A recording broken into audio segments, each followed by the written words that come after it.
আমারই লেখা কবিতা অসম্পূর্ণ প্রেম।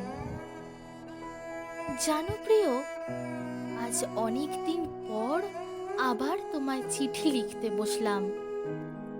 জানি না হয়তো এই চিঠি কখনো পৌঁছবে কিনা, তাও নিজের মনের কথাগুলো এই চিঠির মাধ্যমেই বলি।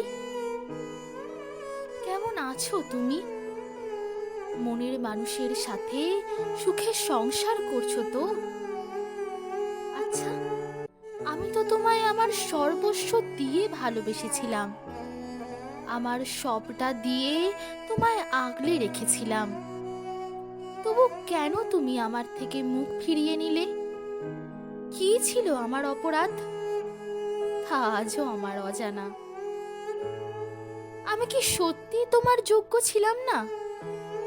তুমি বলেছিলে স্যাক্রিফাইস করো, স্যাক্রিফাইস স্যাক্রিফাইস করলেই নাকি ভালোবাসা পাওয়া যায়।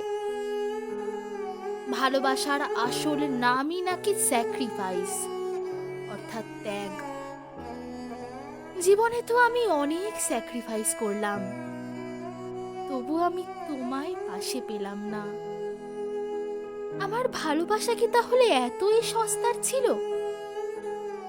আসলে না, পরে বুঝতে পারলাম তুমি তো আসলে কোনোদিন আমায় ভালোই বাসোনি, ভালোবাসার অভিনয় করে গেছো মাত্র।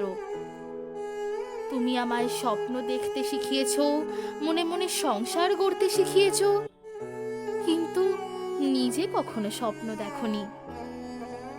আসলে সবটাই তো ছিল তোমার অভিনয়, ভালোবাসার অভিনয়। কিন্তু কেন এমন করলে? তার উত্তর আমি আজও খুঁজে পেলাম না। যাই হোক, ভালো থেকো তোমার পছন্দ করা জীবন সঙ্গিনীর সাথে, এবং তাকেও আমার মতো স্বপ্ন দেখতে শিখিও, সংসার গড়তে শিখিও। তবে সেটা যেন সত্যিকারের হয়, তাসের ঘরের মতো ভেঙে না পড়ে। ভগবানের কাছে প্রার্থনা করি তোমরা দুজনে যেন একই সূত্রে বাঁধা থাকো। ইতি, তোমার শুভাকাঙ্ক্ষী।